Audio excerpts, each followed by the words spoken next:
제가 한 절, 여러분 한 절, 마지막 절은 같이 읽겠습니다. 제가 먼저 읽습니다. 버가모 교회의 사자에게 편지하라. 좌우에 날선 검을 가지시니가 이르시되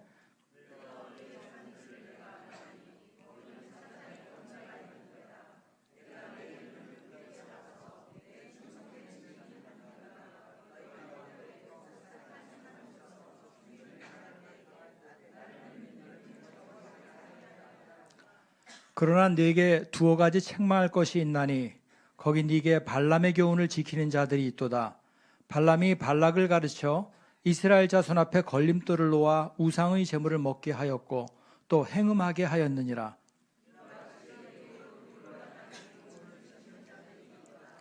그러므로 회개하라. 그리하지 아니하면 내가 네게 속히 가서 내 입의 검으로 그들과 싸우리라. 귀 있는 자는 성령이 교회들에게 하시는 말씀을 들을지어다. 이기는 그에게는 내가 감추었던 만나를 주고 또 흰 돌을 줄 터인데 그 돌 위에 새 이름을 기록한 것이 있나니 받는 자 밖에는 그 이름을 알 사람이 없느니라. 아멘. 세상과 타협하지 말라라는 제목으로 말씀 전해주시겠습니다.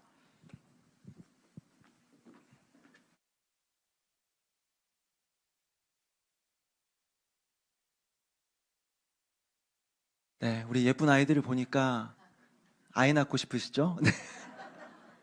네, 저도 이렇게 마음이 이렇게 올라오다가 절제해야겠다.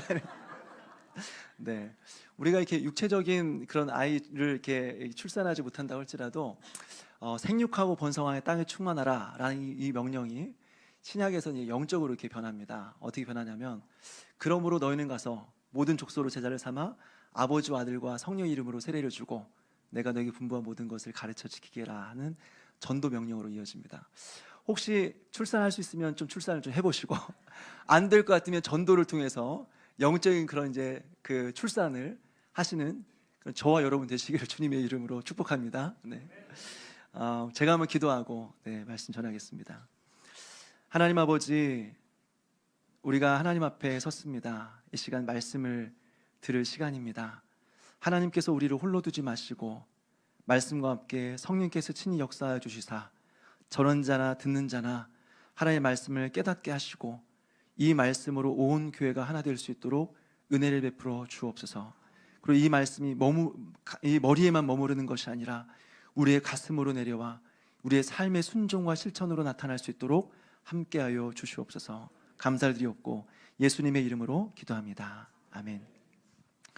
네, 계속해서 소아시아 7교회를 향한 예수님의 말씀에 대해서 우리가 주목하고 있습니다.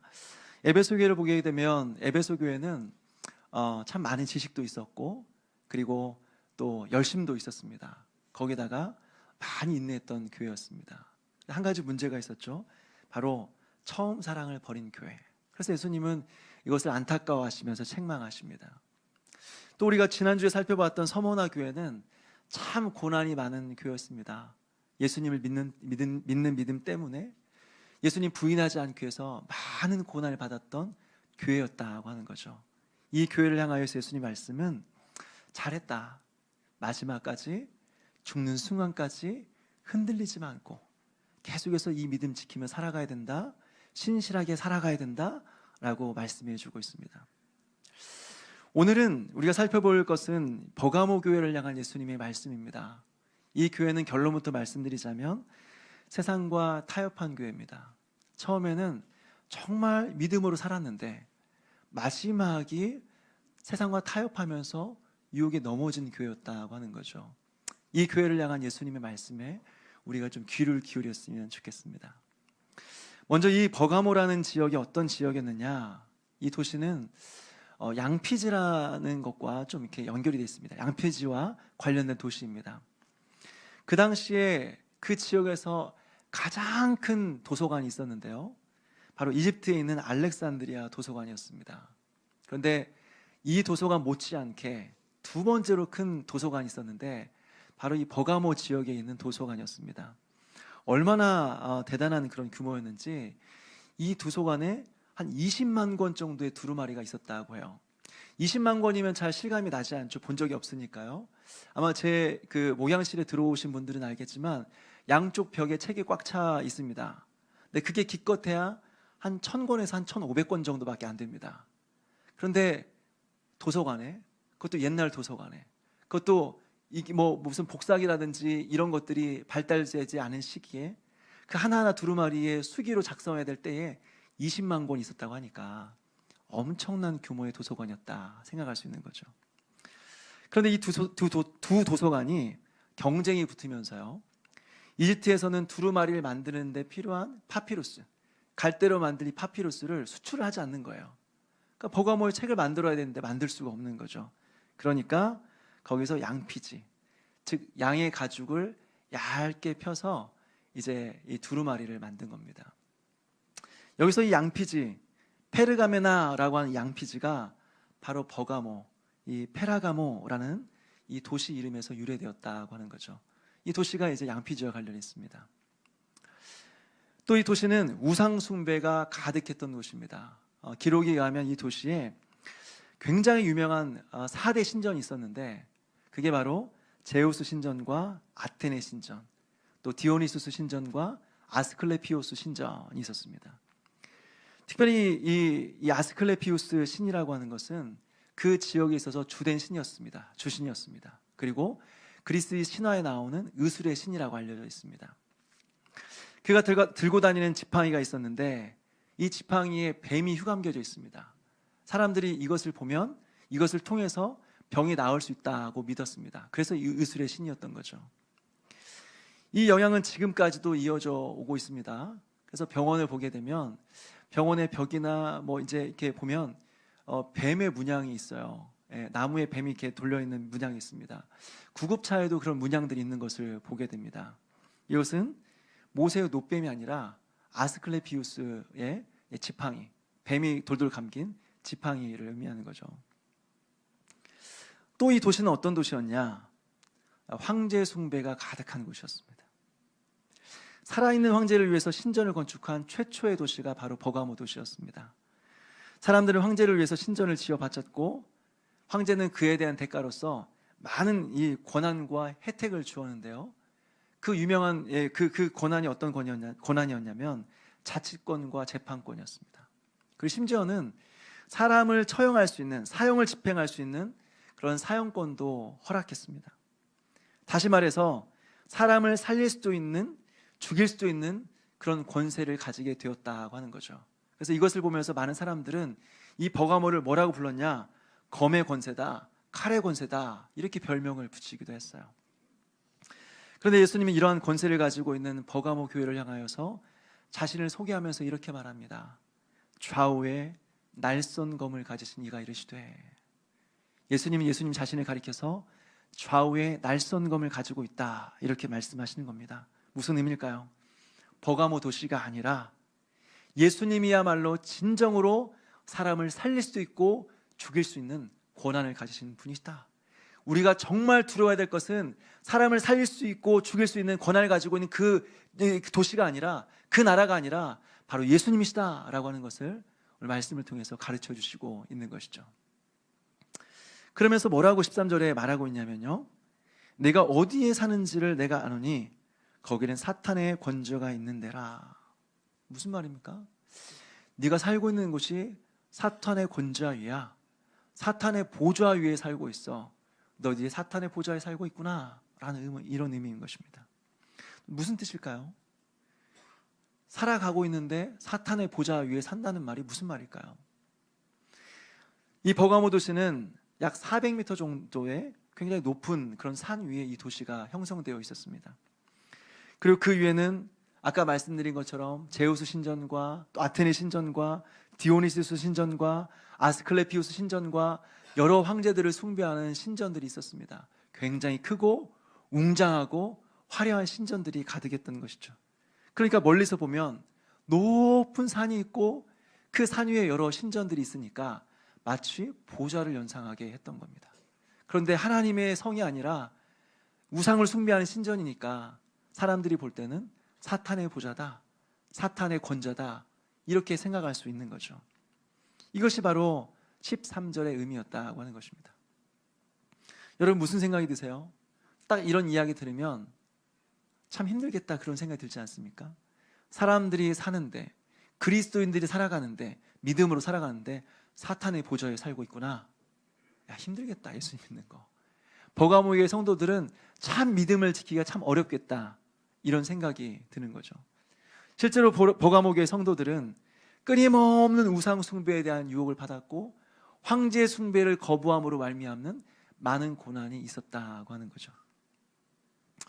이때 예수님께서는 이 교회를 향하여서 칭찬하시는데, 우리 13절 말씀을 다시 한번 읽어볼까요? 13절입니다. 시작. 내가 어디에 사는지를 내가 아노니 거기는 사탄의 권자가 있는 데라.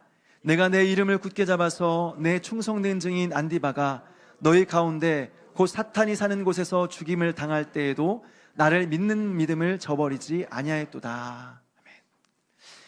안디바가 너희 가운데 곧 사탄이 사는 곳에서 죽임을 당할 때에도 나를 믿는 믿음을 저버리지 않았다.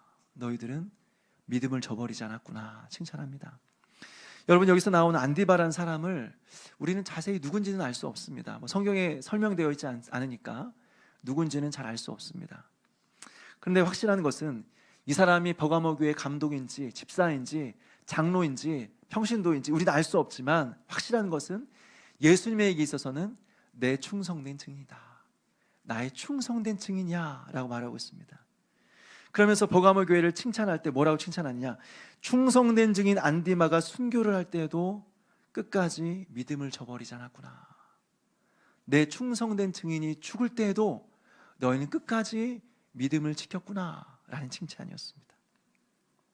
사실 여러분, 우리는요, 신앙생활하면서 하나님만 바라본다고 하지만 사람을 바라볼 때가 너무나도 많이 있습니다. 그리고 사람을 의식하고 또 사람에게 많은 영향을 받는 것이 우리의 현실입니다. 사실 그렇습니다. 예전에 이전 교회에서 이제 가끔씩 특별 새벽기도 하게 되는데, 월요일부터 특별 새벽기도가 시작이 되면 주일에 이제 권면하지 않습니다. 그러니까 목회자들이 내일부터 특별 새벽기도가 시작됩니다. 여러분 이제 내일 좀 일찍 오셔서 열심히 기도하시고 은혜 받으시면 좋을 것 같습니다. 라고 권면하게 되면 솔직히 부담이 되잖아요. 그러면 이제 하나님 앞에 기도하면서 하나님 내일 새벽에 꼭 나올 수 있게 해주십시오. 새벽에 나오지만 피곤하지 않을 수 있도록 도와주십시오. 아니, 기도하고 나오면 되잖아요. 결단하고 나오면 되잖아요. 근데 꼭 그런 분들이 있어요. 그렇게 여러분 내일부터 새벽기도 나오십시오 라고 말하면 옆 사람 봅니다. 이 옆 사람 말해요. 집사님 내일부터 새벽기도 나올 거야? 물어봅니다. 왜? 집사님 나오면 나도 나오려고. 난 못 나올 것 같은데, 그럼 나도 안 나가. 나도 못 나가. 집사님도 못 나가면 나도 못 나가. 꼭 이렇게 사람을 의식하면서 사람의 영향을 받으면서 우리가 살아가지 않습니까? 버가모 교회는 그렇지 않았습니다. 안디바는 그 우상으로 가득 찬, 우상 숭배로 가득 찬 그 도시 한가운데서 예수님의 충성된 증인으로 살았습니다. 그리스도의 복음을 전하면서 많은 고난 앞에서도, 죽음 앞에서도 복음을 전하며 살았습니다. 그러니까 이것이 얼마나 이 많은 버가모 성도들에게 도전이 되었을까요? 얼마나 힘이 되었을까요? 여러분, 많은 사람이 필요 없습니다. 한 사람만 믿음으로 살아가는 사람이 있다고 한다면, 한 사람만 믿음의 본을 보이는 사람이 있다고 한다면 우리는 용기를 얻고 신앙생활 할 수 있는 동기부여를 받습니다. 저는 가끔씩 새롭게 하소서 간증을 좀 듣습니다. 이렇게 이제 하다가 그래도 이렇게 갑자기 여유가 생기게 되면 새롭게 하소서 간증을 들어요. 사실 나오는 분들이 누군지 잘 모릅니다. 어떤 분들은 의사도 있고 변호사도 있고 목사님도 계시고 선교사님 계시고 저는 모릅니다. 그런데 그분들의 이야기를 듣습니다. 그분들이 하나님 앞에서 믿음으로 살아왔던 이야기, 진짜 어려운 상황에서 하나님만 사랑하면서 살아왔던 이야기를 들으면 나도 저렇게 살고 싶다. 나 정신 똑바로 차리고 나 저렇게 살아야지. 막 용기가 나지 않습니까? 우리가 그런 사람이 되었으면 좋겠습니다. 우리가 하나님 앞에서 어마어마한 일들을 하지 못한다고 할지라도, 세상 사람들이 깜짝 놀랄 만한 일들을 우리가 하지 못한다고 할지라도 하나님 앞에서 우리가 믿음으로 살아가는 그 자체가 많은 사람들에게 섬김이 된다고 하는 것입니다. 정말 어려운 상황에서, 믿음을 지키기 너무나 어려운 상황에서도 우리가 믿음을 지키면서 세상에 떠내려가지 않는 그 모습 보면서 사람들은 도전을 받고, 나도 똑바로 살아야지, 나도 힘있게 주님 앞에 살아야지 도전이 된다고 하는 것입니다. 그러니 우리가 하나님 앞에서 깜짝 놀랄 만한 일들을 행하려고 생각하기 이전에 사람들에게 깜짝 놀랄 만한 섬김으로 감동을 준다고 생각하기 이전에 먼저 나 한 사람이 하나님 앞에서 바로 서는 것, 이러한 섬김을 감당하시는 그런 저와 여러분 되시기를 주님의 이름으로 축원합니다.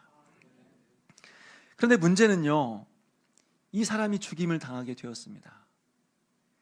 이것 때문에 많은 그리스도인들에게 두려움이 찾아왔을 거예요. 사실은 안디바 한 사람을 죽였다는 것은 많은 경고와 메시지를 주고 있는 겁니다. 뭐예요?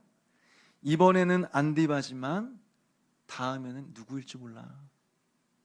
이번에 안디바를 죽였지만 그 다음 차례는 너희들 중 한 사람일 거야.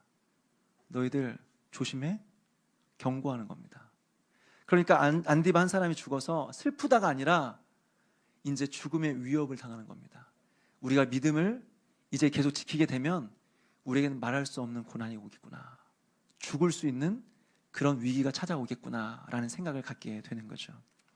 그런데 버가모교회는 어떻게 했습니까? 예수님 말씀하십니다. 그때에도 나를 믿는 믿음을 저버리지 아니하였도다. 죽음의 위협 앞에서, 죽음의 공포 앞에서도 그때에도 나를 믿는 믿음을 저버리지 아니하였구나 라고 칭찬하는 거예요. 죽음을 두려워하지 않고 믿음을 지켰다는 거예요. 목숨 걸고 믿음을 지켰다는 거죠. 이것을 오늘 예수님이 칭찬하고 있습니다. 여러분 참 신기하지 않습니까? 죽음을 앞에서 두려워하지 않고 믿음을 지킨 교회가, 목숨을 걸고 믿음을 지킨 교회가 책망받을 게 있다니, 이 정도로 하나의 변신되어졌고 이 정도로 목숨을 건 사람들이 예수님께 책망을 받았다니, 도대체 뭐 때문에 책망받았을까, 이런 생각이 들지 않습니까? 우리 14절 말씀을 같이 한번 읽어보겠습니다. 14절입니다. 시작.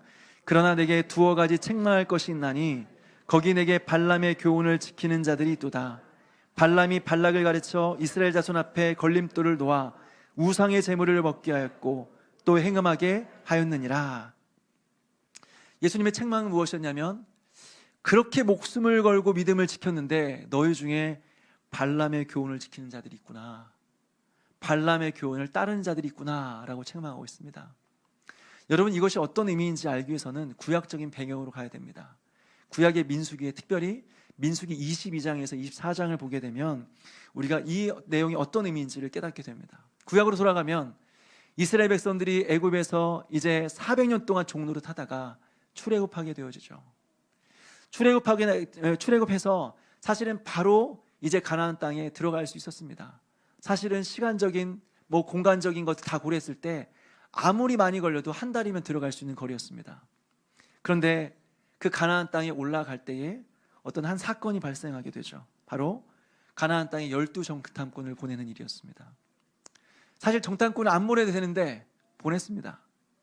그리고 돌아와서 보고를 하는 거죠. 10명의 사람들이 말합니다.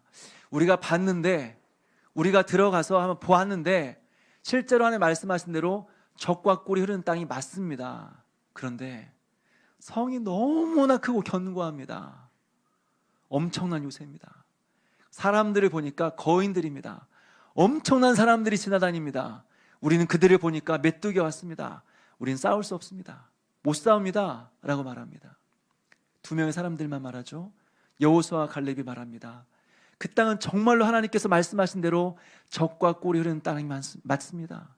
비록 그 성은 정말 크고 견고하다고 할지라도, 사람들은 엄청나게 크다고 할지라도 하나님이 우리와 함께 하시면 우리는 그 땅을 취할 수 있습니다 라고 고백하는 거죠. 그래서 사람들은 누구 말 들었습니까? 2명의 말을 들었습니까? 10사람의 말을 들었습니까? 10명의 정탐꾼의 보고를 듣고 그것을 받습니다. 그러면서 하는 말은 죽겠다, 죽겠다. 우리 죽겠다. 어디 죽을 데가 없어서 우리 여기까지 인도했느냐. 어디 애굽에 매장지가 없어서 여기서 우리 무덤을 만들려고 하느냐. 죽겠다. 우리 죽겠다. 말하는 거예요. 그래서 하나님께서 그들의 말대로, 그들이 고백한 그대로 광야에서 다 죽게 만듭니다. 40년 동안 방황하게 저주를 내리시고 광야에서 모두 죽게 만드시죠. 이제 40년이 지났습니다. 출애굽 1세대들은 광야에서 다 죽고 이제 광야에서 태어난 2세대들이 하나님의 때가 되어서 약속의 땅 가나안으로 올라가게 되었습니다. 올라가는데 주변의 나라 사람들의 반응이 어땠을까요? 주변 나라 사람들이 벌벌 떱니다. 무서워서 엄청난 공포와 두려움에 벌벌 떨고 있습니다. 왜 그래요? 엄청난 무리의 사람들이 지나가고 있는데, 아니 제대로 된 무기도 없는데, 뭐 대단한 싸움을 잘하는 장수도 안 보이는데, 훈련된 군사도 안 보이는데 싸움을 할 때마다 그냥 이기는 거예요. 주변의 나라들이 허접한 나라들이 아닙니다. 굉장히 유명한 엄청난 그런 전쟁 문화가 발달한 나라들입니다. 근데 이스라엘과 부딪히기만 하면 지는 거예요. 패배하는 거예요. 도대체 어떤 나라길래? 도대체 어떤 나라길래? 보니까 여호와 하나님 함께 하심을 보게 된 거죠. 이스라엘과 함께 하시는 하나님을 보게 되니까 주변 나라들이 무서워서 벌벌 떠는 거예요. 아무것도 할 수 없는 거예요. 그 중에 한 사람이 바로 모압 왕 발락이라는 사람입니다. 모압 왕 발락이라는 사람이 이 문제를 해결하기 위해서 발람이라고 하는 선지자에게 사람을 보냅니다. 그리고 부탁합니다. 이거 우리 전쟁으로 안 될 것 같으니까, 우리가 싸워서는 이거 안 될 것 같으니까, 이거 확실하니까 네가 가서 영적으로, 이건 영적인 싸움이야, 네가 가서 좀 저주해줘라. 우리는 이 칼과 창으로 안 된다. 제발 가서 좀 저주 좀 해줘라. 근데 하나님께서 이걸 막으시죠. 발람에게 나타나셔서 하나님께서 분명히 말씀하십니다. 너는 그들과 함께 가지도 말고 그들을 저주하지도 말라. 그들은 복받은 자들이라. 분명히 하나님께서 말씀하셨어요. 그들을 저주하지 마. 그들은 복받은 자들이야. 내가 그들을 축복했어. 복을 주었어. 아무도 그 복을 빼앗을 수 없어. 아무도 그 복을 막을 수 없어. 내가 복을 준 자들이다 라고 말합니다. 그래서 발람은 발락이 보낸 사람들을 보내죠. 근데 거기서 멈추지 않고 또 왔습니다. 또 사람을 보냈습니다. 이번에는 더 많은 돈, 더 많은 재물, 더 많은 은금 보화를 가지고 왔습니다. 그때 발람은 하나님께 질문합니다. 그리고 기도합니다. 하나님께 하나님의 뜻을 묻습니다. 굉장히 믿음 있는 것처럼 보이지만 사실은 정반대입니다. 여러분, 분명히 이전에 하나님께서 너는 그들과 그들과 함께 가지 마라. 그들을 저주하지 마라. 그들은 복받은 자들이다. 하나님의 뜻을 명확하게 말씀하시지 않았습니까? 하나님 말씀하셨으면 그걸로 끝난 거잖아요. 이게 하나님의 뜻이잖아요. 뭐하러 물어봐요? 뭐하러 질문합니까? 뭐하러 기도합니까? 명확한 하나님의 뜻을 알았는데 왜 하나님의 뜻을 묻습니까? 순종하면 되는 거예요. 하나님의 뜻을 다 알고도 순종하지 않고 다시 기도했다는 것은 하나님의 뜻을 묻는 것이 아니라 내 생각을 하나님 앞에 관철시키고 싶은 거예요. 하나님, 그래도 가야 되지 않습니까? 아니, 이렇게 그래도 저주를 해야 되라고 하니까 저주해야 되지 않습니까? 내 생각 이야기하고 싶은 거예요. 순종하고 싶은 마음이 없는 것입니다. 여러분, 혹시 우리의 기도가 이렇지 않습니까? 우리 마치 기도를 내 생각을 하나님 앞에 강요하고 하나님 앞에 설득하는 것으로 우리의 기도를 생각할 때가 있는 겁니다. 그리고 결국에는 내가 원하는 것을 하나님을 통하여서 얻어내는 것, 이것을 기도다 생각하는 사람들이 많은 거죠. 그리고 불가능한 일을 하나님께 요청하고 요구해서 얻어내었다고 한다면 그걸 가지고 자신의 믿음이 대단한 사람이다 착각하는 것입니다. 봤지? 네가 기도하면 안 되지만 내가 기도하면 돼. 나 이런 사람이야. 나 하늘의 보좌를 움직일 수 있는 사람이야. 나 대단한 사람이야. 착각하는 경우가 되게 많습니다. 그러나 기도는 내가 하나님을 설득하고 바꾸는 것이 아니라 내가 바뀌는 겁니다. 기도는 하나님의 마음을 바꾸는 것이 아니라 내 마음이 바뀌는 것입니다.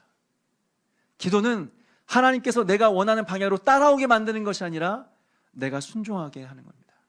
하나님, 이것이 하나님의 뜻입니까? 그러나 나는 부족합니다. 나는 순종할 힘이 없습니다. 완악합니다. 나에게 순종할 수 있는 은혜를 주십시오. 나에게 순종할 수 있는 믿음을 주십시오. 기도하면서 하나님께서 원하시는 삶을 믿음으로 살아가는 것, 이렇게 만들어주는 것, 이것이 바로 기도라고 하는 거예요. 여러분, 하나님을 바꾸기 위해서 기도하는 것이 아니라 하나님 앞에서 우리 자신이 변화되어지는 그런 믿음의 기도를 하나님 앞에 올려드리는, 그래서 저와 여러분 되시기를 주님의 이름으로 축원합니다. 그런데 발람은 어떨까요? 그렇지 않고요, 하나님의 뜻을 알면서도 계속해서 기도합니다. 계속해서 하나님께 묻습니다. 왜요? 저주하고 싶으니까. 이스라엘 백성을 저주하고 싶으니까. 그래야 돈 받으니까. 그래야 가지고 온 재물과 이런 보물들 우리가 받을 수 있으니까 다시 하나님께 요청하죠. 결국 하나님께서 발람을 보내십니다. 그래, 평안히 가라, 이것이 아닙니다. 그래, 네 뜻이 그렇다면 그래 가라, 이것이 아닙니다. 마음대로 해, 네 마음대로 해. 가고 싶어? 알아서 가, 네 마음대로 해, 이겁니다. 갔습니다. 산 위에 올라갔습니다. 이스라엘을 바라보면서, 이동하는 거대한 무리들을 바라보면서 이제 저주하려고 합니다. 저주하려고 하는데요, 입에선 축복의 말이 나옵니다. 실패했습니다. 내려왔습니다. 다시 산에 올라갑니다. 이스라엘 바라보면서 저주를 해야 됩니다. 저주의 말을 해야 되는데 축복의 말이 나오네요. 실패했습니다. 다시 또 산에 올라갔습니다. 저주를 선포해야 되는데 축복의 말이 선포가 됩니다. 실패했습니다.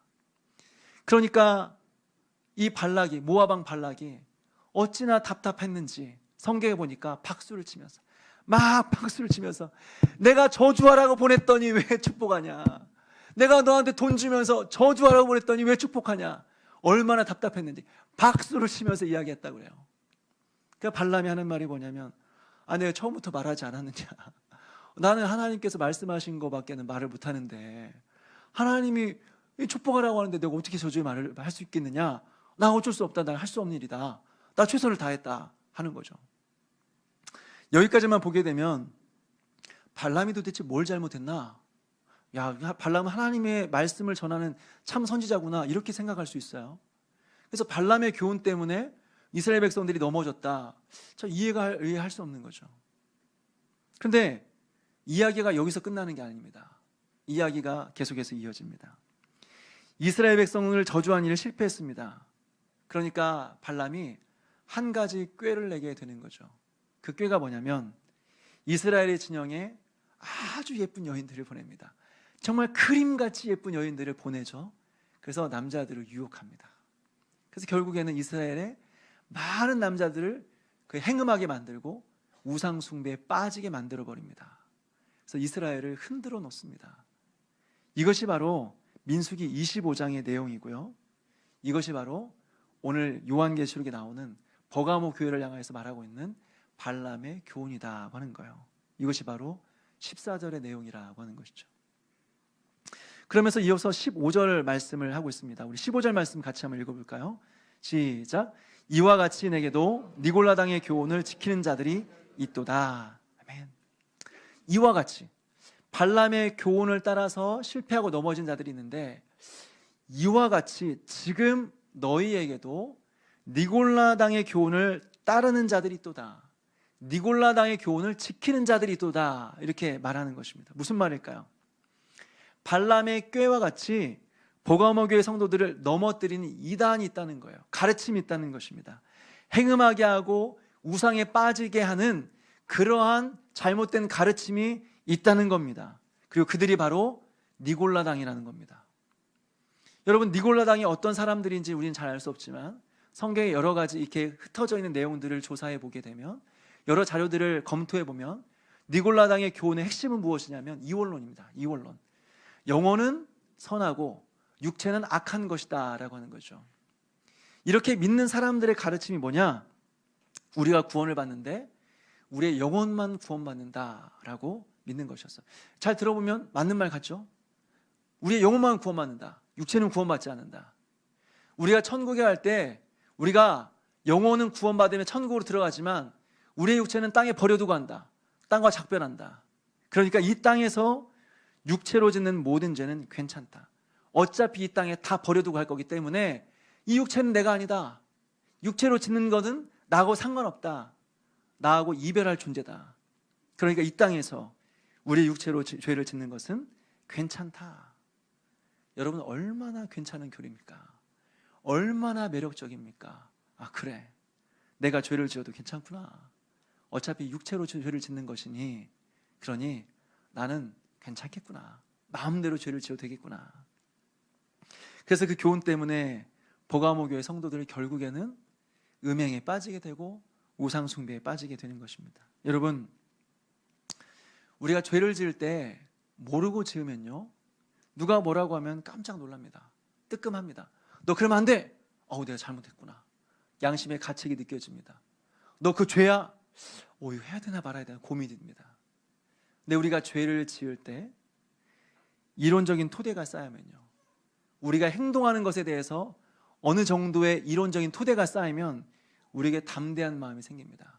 이래 되겠구나, 나 이렇게 살아도 되겠구나 라는 생각이 드는 거죠. 자기 합리화입니다. 자기 합리화. 내가 죄를 지은 것이 아니야. 내 육체가 죄를 지었어. 육체는 내 것이 아니야. 천국 갈 때 놓고 가는 거야. 그러니까 죄를 지어도 괜찮아. 나하고 상관없는 일이야. 이런 이론적인 토대가 쌓이니까요, 예전에는 두려워 떨면서 죄를 지었다고 한다면, 죄를 짓고 나서 양심의 가책을 느꼈다고 한다면 담대하게 죄를 지을 수 있게 되는 거죠. 이것은 잠시 있다 사라질, 썩어질 이 세상의 사상으로 바벨탑을 쌓는 겁니다. 그런데 여러분, 아무리 이러한 잘못된 사상들을 쌓고 쌓아도, 이상의 정신들을 쌓고 쌓아도 결국에는 그 바벨탑은 무너져 버린다고 하는 것이죠. 그래서 결국에는 이 버가모 교회가 어떻게 되었습니까? 결국에는 이렇게 넘어짐으로써, 처음에는 목숨을 걸고 믿음을 지켰는데, 목숨 걸고 그 믿음을 유지했는데, 다른 사람이 죽어가는 것을 보면서도 믿음이 흔들리지 않았는데, 사람들이 보면서 야, 대단하다, 목숨을 걸고 믿음을 지키네, 대단하다 칭찬을 받았었는데 마지막에는 넘어져 버렸습니다. 목숨 걸고 믿음을 지킨 사람이 작은 유혹에 넘어져 버렸습니다. 여러분, 교회가 그렇지 않습니까? 이런 교회를 보지 않습니까? 처음엔 순수하게 교회가 시작이 되어졌고 많은 사람들이 칭송받는 교회가 되었었는데, 시간이 흘러갈수록 사람들에게 손가락질 당하는 교회가 되어가는 거죠. 이런 목회자들을 보지 않습니까? 어마어마한 그런 이 설교자, 어마어마한 목회자, 어마어마한 영향을 끼치는 그런 목사들이 있지 않습니까? 많은 사람들에게 도전을 주고 감동을 주고 그 사람들 때문에 사람들이 변화되어지는 것을 보게 되는데, 마지막 인생의 마지막 때에, 사역의 마지막 말년에 넘어지는 것이죠. 작은 유혹에 무너지는 것입니다. 돈 때문에, 명예 때문에, 여자 때문에 넘어지는 겁니다. 여러분, 이러한 것을 보지 않습니까? 우리는 어떨까요? 우리 중에 하나님이 없다고 하는 사람 없을 겁니다. 예수님 믿어봤자 별거 없어, 상관없어, 이런 사람 없을 겁니다. 그래도 주일에 이 아침에 다른 데 놀러 가지 않고, 아침에 TV 보며 잠자고 TV 보고 있지 않고 이 자리에 나왔다고 한다면 우리가 어느 정도 믿음이 있는 거죠. 하나님 부인하지 않는, 예수를 믿어야 구원받는다는 이런 믿음이 있는 것이죠. 그런데 우리가 이 예배를 드리고 집에 홀로 있을 때 어떻습니까? 아무도 보는 사람이 없을 때 어떻습니까? 은밀한 유혹에 너무도 쉽게 넘어지지 않습니까? 우리는 평생 교회를 떠난 적도 없고 평생 하나님 버린 적도 없는데, 그리고 예배도 잘 나오고 모임도 참석하고 그리고 열심히 섬겼는데, 예배가 끝나고 집으로 돌아가서는 홀로 있을 때 하나님이 아닌 다른 것들로 온종일 우리의 마음을 채우고, 하나님 아닌 다른 것들로 온종일 묵상하고, 그러면서 우리의 마음을 다 빼앗겨 세상으로 돌아가는 것이 우리의 모습 아닙니까? 주일날은 예배를 드리고 믿음이 있는 것처럼 보이지만 교회 이 밖을 나가면서부터는 세상에 빠져 살아가는 것이 혹시 우리의 모습은 아닙니까? 그러면서 말하죠. 어차피 회개하면 돼. 어차피 하나님 나 사랑하시니까, 하나님 내 편이야, 내 편. 용서를 구하면 언제든 용서해 주셔. 다 그렇게 살아. 다 그렇게. 나만 그렇게 사는 게 아니라 다 그렇게 살아. 여러분, 자기 합리화입니다. 자기 합리화요. 타협하는 겁니다. 이러한 버거모 교회를 향하여서 예수님 뭐라고 말씀하실까요? 우리 16절 말씀 같이 읽겠습니다. 시작. 그러므로 회개하라. 그리하지 아니하면 내가 내게 속히 가서 내 입의 검으로 그들과 싸우리라. 아멘. 앞서 예수님은 자신을 가리켜서 좌우에 날선검을 가지신 이라고 소개합니다. 버가모 도시가 사형을 집행할 수 있는 권한이 있다고 할지라도, 그래서 사람을 살릴 수도 있고 죽일 수 있는 권세가 있다고 할지라도, 그래서 그들의 이름이 검의 권세, 칼의 권세라고 할지라도, 진정으로 좌우의 날선검을 가지신 분, 정말로 사람을 살리고 죽일 수 있는 분은 바로 예수님이라는 사실을 말해주고 있습니다. 그러면서 뭐라고 말하고 있냐? 목숨을 걸고 믿음을 지켰으나, 비록 지금까지는 목숨을 걸고 믿음을 지켰으나 작은 유혹에 넘어진 교회를 향하여서 예수님께서 말씀하시는데 회개하라고 말하고 있습니다. 너희들 회개하라. 사실 여러분, 우리가 죄를 짓고 나서 가장 듣고 싶은 말은 너 그거 죄야, 너 회개해야 돼, 이 말 듣고 싶지 않습니다. 여러분, 죄 지은 사람한테 회개하라고 하면 기분 나쁩니다. 예. 죄 안 지은 사람한테 회개하라고 해야 그래 내가 죄인일 수 있겠구나 하는데, 죄 지은 사람한테 회개하라고 그러면 너무 기분 나쁩니다. 돌아올 가능성이 별로 없습니다. 기분 나빠서요. 자존심 때문에. 우리가 죄를 지었을 때 가장 듣고 싶은 말이 뭔지 아십니까? 괜찮아, 괜찮아, 괜찮아. 하나님 사랑하셔. 하나님 여전히 너를 사랑하셔. 네가 죄 가운데 있지만, 죄의 구렁텅이에 있지만 여전히 너를 사랑하신다. 너를 주목하신다. 너는 사랑받기 위해 태어난 사람이다. 우린 다 연약해. 나도 죄인이야. 우린 다 마음으로 원하지만 육신 약한 자들이야. 하나님 여전히 너를 사랑하니까 걱정하지 마. 이 말 듣고 싶지 않습니까? 죄를 짓고 나서 아유 이러면 안 되는데, 그러면서 하나님을 바라봅니다. 무슨 말 듣고 싶어요? 재혼아 사랑해 말 듣고 싶습니다. 그럼 됐다. 그게 우리의 마음 아닙니까? 그런데 우리 예수님은 유혹에 넘어진 자들, 끝까지 믿음을 지키지 못한 자들, 목숨 걸고 믿음은 지켰으나 넘어진 자들을 향하여서 위로하지 않으십니다. 사랑한다 말하지 않습니다. 회개하러 말합니다. 왜 그럴까요? 우리가 죄를 지을 때요, 연약해서 죄를 짓는 것이 아닙니다. 우리가 연약해서 넘어지는 것이 아니라 우리가 악해서 넘어지는 겁니다. 힘이 없어 넘어지는 것이 아니라 우리가 죄에 대한 욕구가 강하기 때문에 죄를 짓는 것입니다. 넘어질 때 우리 나도 모르게 넘어집니까? 죄를 지을 때 나도 모르게 죄를 짓습니까? 아니에요. 본인이 선택하고 결정하는 거잖아요. 나보다 더 좋은 게 있으니까, 하나님보다 더 좋은 게 있으니까, 하나님보다 더 사랑하는 것이 있으니까, 하나님보다 더 중요하게 생각하는 거 있으니까 우리가 죄를 짓는 거잖아요. 하나님의 관계가 깨어진다고 할지라도, 하나님과의 관계가 멀어진다고 할지라도 내가 더 하고 싶은 게 있는 거잖아요. 그것보다 더 중요하게 생각하는 게 있는 거잖아요. 그러니까 내 결단을 가지고 내 선택으로 죄를 짓는 거잖아요. 그러면서는 하나님 내가 연약해서, 내가 나약해서, 아닙니다 여러분. 내가 연약해서 넘어진 것이 아니라 악하기 때문에 넘어진 겁니다.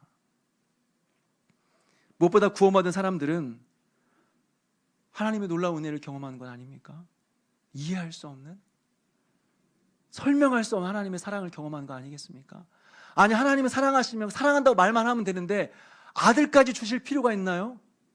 아들을 십자가에 못 박혀 죽으시게 할 필요가 있나요? 하나밖에 없는 사랑 아들을 우리를 너무 사랑하셔서 우리에게 주신 것입니다. 구원받은 자는 그 사랑을 아는 겁니다. 그 은혜를 경험한 자들입니다. 근데 그 은혜를 알고도, 그 사랑을 알고도 고의적으로 이 세상으로 돌아가고 고의적으로 죄를 지었다고 한다면 우리가 들어야 될 말은 위로와 격려가 아니라 회개하라는 것이 마땅한 것입니다. 그리고 그 앞에서 돌이키는 것이 우리의 마땅한 반응이라고 하는 거죠. 여기서 우리는 서머나 교회처럼 끝까지 믿음을 지킨 교회들도 있다는 것을 알게 되지만, 또 동시에 우리의 오늘 말씀을 통하여서 목숨을 걸고 믿음을 지키다가 넘어진 자들도 보았습니다. 목숨을 지킨다고, 목숨을 지키며 믿음을 지킨다고 대단한 거 아닙니다 여러분. 언제 넘어질지 모르는 것이 우리의 모습입니다. 날마다 두렵고 떨리는 마음을 하나님 앞에 서지 않으면, 목숨을 걸고 믿음을 지켰다고 할지라도, 대단한 하나님을 위해서 엄청난 결단했다고 할지라도 넘어지게 되어 있는 것이 우리의 모습인 것입니다. 물론 그들은 하나님을 버리지 않았습니다. 그들은 모여서 예배도 드리고 제사도 드렸을 것입니다. 그런데 타협하면서 하나님도 섬기고 바알도 섬긴 것이죠. 하나님을 버리고 교회를 떠나는 것은 아닙니다. 그런데 계속해서 자기와 합리하면서 하나님도 섬기고 우상도 섬겼다고 하는 것입니다. 이것은 바로 하나님의 사랑을 알고도 타협하는 것이죠. 돌아선 것입니다. 미끄러진 것입니다. 얼마나 안타까운 일입니까 여러분. 정말 믿음으로 살아왔는데, 목숨을 지키면서 믿음을 지켜왔는데, 목숨을 다해서 믿음을 지켜왔는데 마지막 이런 모습이 얼마나 안타깝습니까? 그것이 우리의 인생이라고 한다면 우리의 인생이 얼마나 안타까울까요? 여러분, 우리가 하나님 앞에 믿음을 지켰다면, 과거에 정말 목숨을 다해서 믿음을 지키면서 우리가 살아왔다고 한다면 우리 옛날 얘기하지 말고 내가 옛날에, 내가 젊었을 때, 내가 청년 시절에 옛날 얘기하지 말고 잘한 겁니다. 믿음 지켰다면 잘한 겁니다. 그러면 앞으로도 믿음 지키면서 끝까지 두렵고 떨리는 마음으로 하나님 의지하면서 그 믿음으로 살아가야 되는 것이 우리의 사명인 것입니다. 여러분, 세상과 타협하지 마십시오. 세상으로 돌아가지 마십시오. 아무리 어려워도, 은밀하게 다가오는 유혹이 있다고 할지라도 흔들리지 말고 우리가 주님을 바라보며 끝까지 죽는 순간까지 신실하게 믿음을 지키며 살아가는 그런 저와 여러분 되시기를 주님의 이름으로 축원합니다.